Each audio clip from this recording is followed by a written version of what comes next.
Биздин чегара кызматкерлеринин өзү эле көптөгөн жанагыдай контрабандага өздөрү киришип, өздөрү жардам беришип, мыйзамдарды бузуп атышат. Өзүңүздөр билесиздер, урматтуу командирлер, былтыркы жыл эле, быйылкы жылды кошкондо аскер кызматкерлеринен, ошол чегарачылардын арасынан эле ондогон чегарачылар жоопко тартылышты.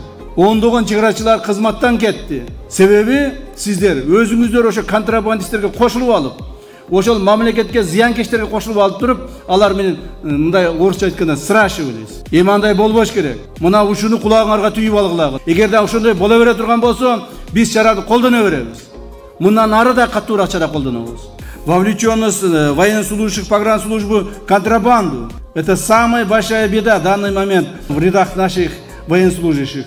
Поэтому, уважаемые командиры, я вам еще раз напоминаю, что вы также совместно со своими подчиненными будете наказаны в случае нарушения уставов, законов, особенно при охране государственной границы.